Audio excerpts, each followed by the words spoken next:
Hello, my name is Rose. In this video, I'll be going through our free employee database template.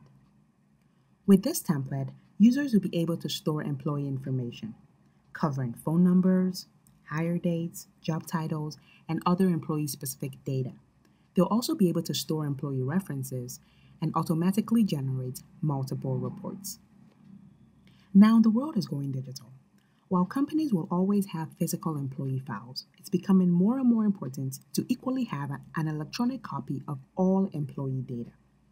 For instance, if an HR personnel wants to quickly obtain the phone number of a particular employee, this can quickly and easily be achieved with a button click, rather than having to flip through multiple pages in the employee's file. In the same way, if a colleague, for instance, or your superior requests for a list of all employees in the company with their respective phone numbers, this can be created in less than minutes using an electronic database, much quicker than having to manually create the list, going through multiple employee files just to obtain the needed information. So this is just one of the many advantages of using an electronic database. So now let me return back to the template. In this video, I'll be explaining how to use this template, and I'll also be highlighting the basic functionalities. So let's begin. On the screen, I've opened up the template titled Employee Database Template. Now, this template is powered with Microsoft Excel, so you don't need any other software installed on your system. Once you have Microsoft Excel installed, preferably a version from 2007 upwards, all the functionalities are going to work. Now, once you open up the document, this is the screen you're going to see, kind of like the welcome page. And if you look at the bottom here, you notice we have 3 thumbnails. It tells you click to navigate to a section. So each thumbnail represents a button to take you to a particular section. We have the employee section where you document employee information. We have the reference section where you document employee references. And lastly, we have the report section where all the automatically generated reports are. So in this video, I'm going to go through them one after the other, starting with the first, which is titled Employee. To open up a particular section, you simply click on the button and it takes you to that section. So now we're in the employee section of the template. Now, all sections in this template have been formatted identically. In the upper left-hand corner, we have the section title, which tells you at any point in time the section you're currently on. To the right of this, we have 2 buttons. The Add New button is used to add new employee records, and the Delete Row button is used to delete an existing record. Below this, we have an Excel data table with several columns. This is the table that will hold all of your employee data. Now, to add a new employee record, you simply click on the Add New button at the top, and this pops up an Excel form.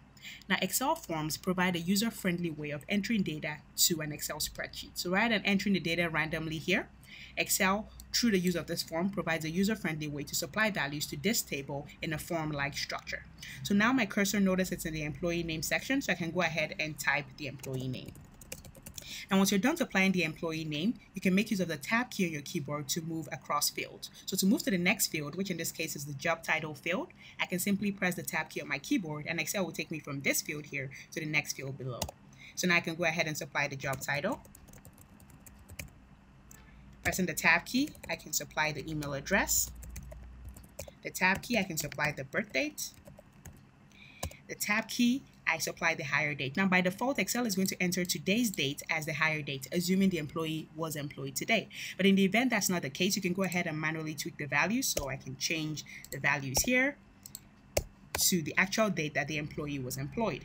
So pressing the Tab key takes me to the department field. Now, the department field holds a dynamic drop-down list. By default, there are 2 options, which is admin and accounts. But as you add additional departments, it's going to automatically populate this drop-down list. So for that, to demonstrate that, I'm going to go ahead and supply human resources here. And I'm going to tab away, and I'm going to enter a phone number. So now once I'm done supplying all the values, I press the Enter Employee button to transfer the data to the database. Notice as I click on the Enter Employee button, it takes a while to load. And when the process is complete, Excel is going to tell me that the employee information has been added.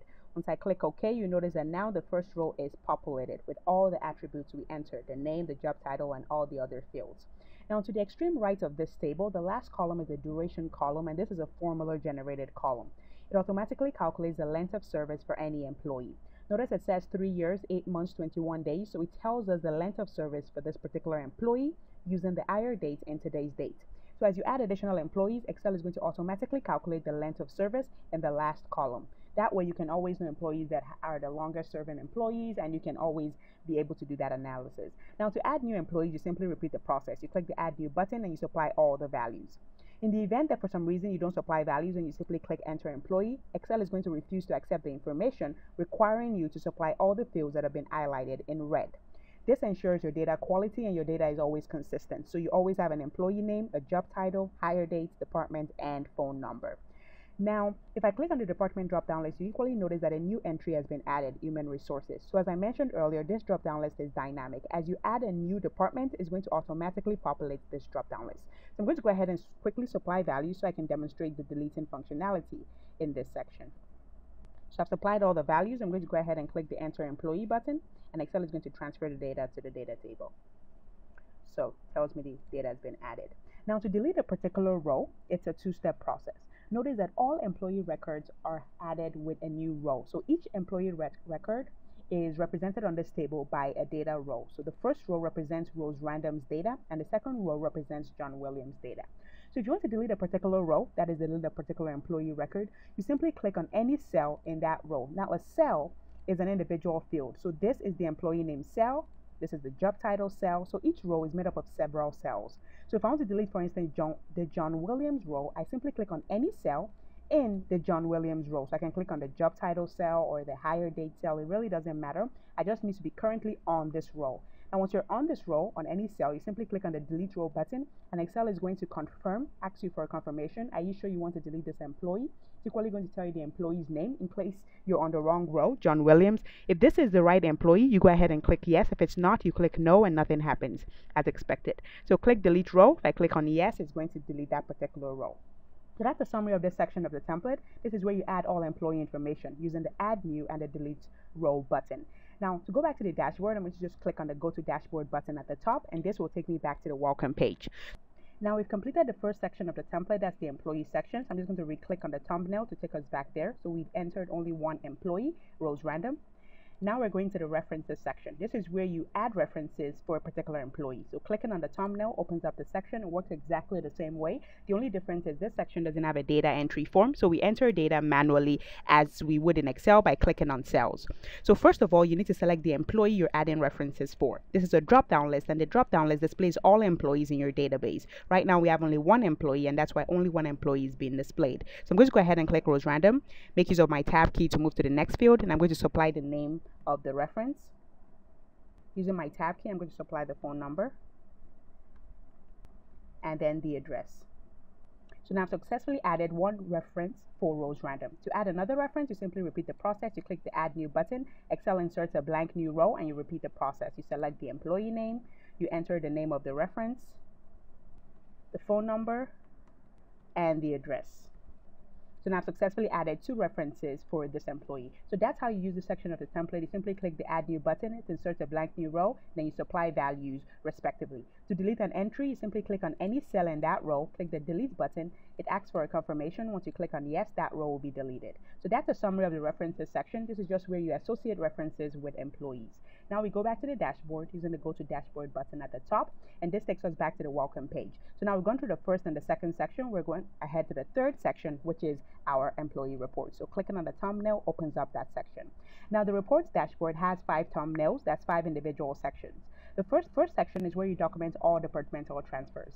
This template is designed for startups, and as startups expand and grow, more departments are going to be added to the company structure. For instance, at the start, admin and operations might be merged together, but as the company expands, that might be split into 2 individual departments.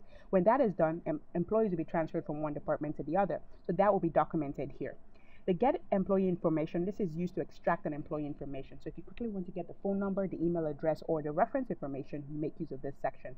The birthday report automatically generates a list of all employees that have their birthdays in a particular month. This is useful if your company celebrates birthdays. With a click of a button, you can obtain the list of all employees that have their birthdays in that particular month.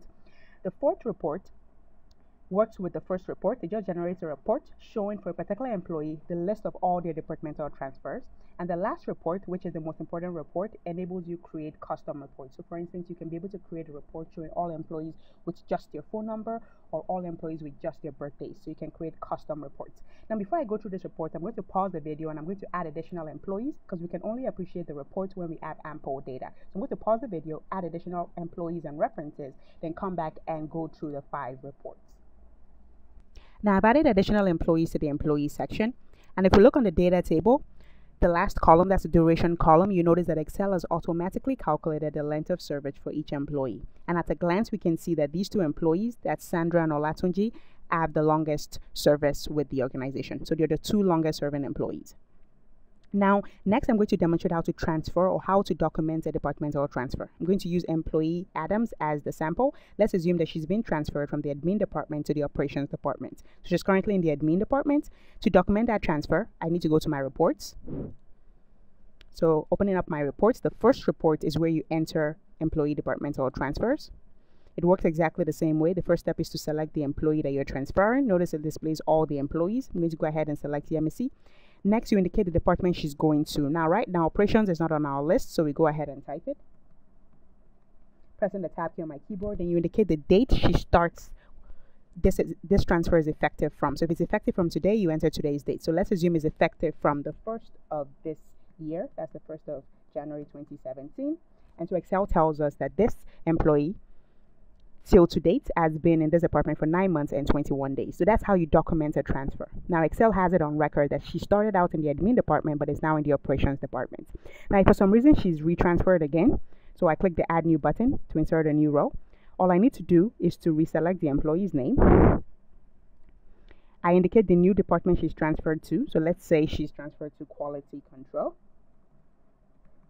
And first of all, I need to indicate an end date here, telling Excel that this employee is no longer in this department. So the end date here and the start date of this new department are going to be the same thing. So if, for example, effective from the 1st of this month, I'm going to go ahead and say the 1st of October, she was transferred to the Quality Control department. That means that she stopped being in this department on the same day. So that means that here I'm going to equally write that date. So now successfully informed Excel that this employee has been in 3 departments altogether and is currently in this department. So that's how you document departmental transfers. Now on this table here, this is just where you add all of your departments. So notice, for instance, operations wasn't on the drop-down list. So if you want to populate this drop-down list here, you simply add values here. So if I click the plus button here and I go ahead and type operations, it's going to automatically populate that drop-down list. So notice if I click on the drop-down list now, we have operations. So this is just how you populate the departmental drop-down list. It might be the first thing you do when you start using the templates. You enter in all of your departments. So going back to the dashboard and the reports, we've gone through the first. Now we're going to the second, which is to get employee information. So clicking on the thumbnail opens up this section of the template. Now to use this section, you simply select an employee from the list. So you follow where the arrow goes. Once you click on the cell there, you should see a drop-down list. Once you click on the drop-down arrow, it should display all employees in your database. Now you simply click on any employee and it will automatically extract the job title, email address, phone number, the hire date, and also if they have any associated references. So notice as I click on the first employee, it takes a little while to load and then it automatically displays all the variable properties. The same way, if I change and I select another employee, it automatically pulls out that information. So this is useful if you quickly want to get the hire date of a particular employee or the phone number or the reference contact details. You simply make use of this section. Now at the top, it displays the total number of employees you have in your database. Notice it says 12 because if we go to our dashboard, employee sections, we have a total of 12 employees. Now the template is equally dynamic because once an employee leaves your organization, for instance, they resign or they have their contract terminated, it equally reflects in that section. So for instance, let's assume that this employee was resigned. So you simply go and enter the end date here. So let's assume that today. So I populate the end date, indicating the date that the employee ceased to be an employee of the company. So once I enter the end date here, Excel is going to recognize that this employee is no longer in your payroll. So now if we go back to the dashboard, it should say that we have only 11 employees. So let's see if that works. Notice it says only 11. So despite the fact that the contact information is still there, the template recognizes that that employee is no longer with you. So this, as I said, you simply just click on the employee and it will automatically extract the upper information and the lower information. So now we go to the next section of the report, which is the employee birthday report. Now this report is useful. As I said, it will automatically display all employees that have birthday in a particular month. So to use the section, you simply select the month. So let's assume I want to know everybody that has a birthday in February. So once I click February, I click OK. It's going to display all employees that have their birthdays in the month of February. It displays your name, job title, and department. So this can then be printed, put on the notice board, emailed, saved as a PDF, or used as needed. Can select another month. For instance, if I change this from February to May, it's going to display all the employees that have birthdays in the month of May. The same way, if I select the last month, April, it displays all employees that have birthdays in that particular month. Now, the months that are going to be displayed in this drop-down list is subject to the data in your database. So only months that have individuals with birthdays are going to be displayed here. So any month you don't see just means that no employee has a birthday in that month.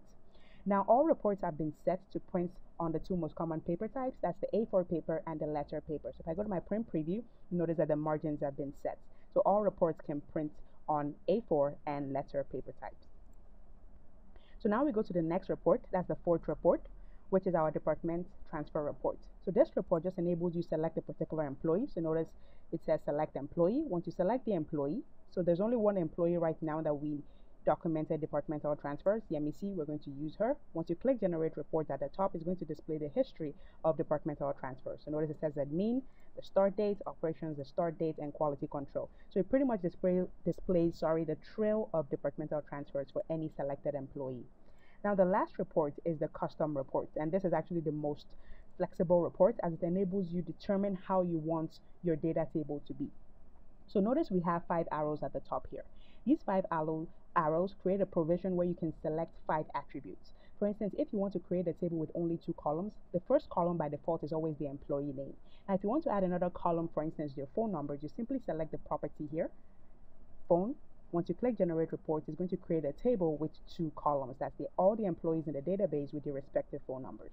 So it automatically does that for you. Simply select the property. Now if you want to select, for instance, email address, change that, you click generate report, and it's going to show all employees with their respective email addresses. So it gives you the flexibility to determine how you want your table to be. Now if you want to have multiple columns, for instance, if you want to have the name here, the job title, then the phone number, you can simply change that. So I can change this to the job title. In the next field, that's the second arrow, I can select the phone number. So now I want a table with 3 columns. Once I select the 3 properties at the top, I simply click on generate report, and it's going to automatically refresh the report, showing me their job titles and their phone numbers. So it pretty much enables you to determine how you want your table to look. And you have a total of 5 properties you can select at once.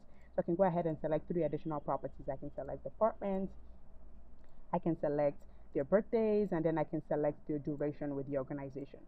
So these are the fields I selected. Once I click generate report, it's going to automatically refresh the report following the properties I selected at the top. So notice these are all the birthdays, the durations, and the department. So add that flexibility. And if you want to delete, you simply delete on the property there. Click on it, delete. If I click refresh, you notice this column now is going to be blank. The same way, if I want to remove birthdays, I simply click on the birthday cell, I click delete, and then I click on the refresh report, and you notice that the values there equally disappear. So this just enables you to determine how you want to create your report. So I can go ahead and delete all the properties now. Let's say I just want to create a report with only the employee name and their length of service. That's all I need. I just select the 2 or the 1, and then I click generate report, and it's going to automatically do that for me. Now this has been set also that the arrows don't show when you print this out. So the buttons, the arrows, they don't show. If I go to my print preview, you notice that only the data is reflected. So all buttons and arrows do not show in the print preview. That way this can actually be printed and filed and used officially. Okay, so you can determine the columns that you want. Once you select the column, you simply just click refresh. For instance, I want to see all employees with their hire date and their duration. So I simply select it. So I want it in this pattern. Once I click generate report, it's going to refresh it and then show me the hire date first, then the duration second. I can then go ahead and print this out. So that's a summary of this template. The template is absolutely free, so you can download it using the link provided. Now, if you encounter any difficulties while using this template, you can contact us. Our contact information is on the welcome page. You can either give us a call or you can send us an email. You can equally visit our site and schedule a call so that we call you or make use of our online chat.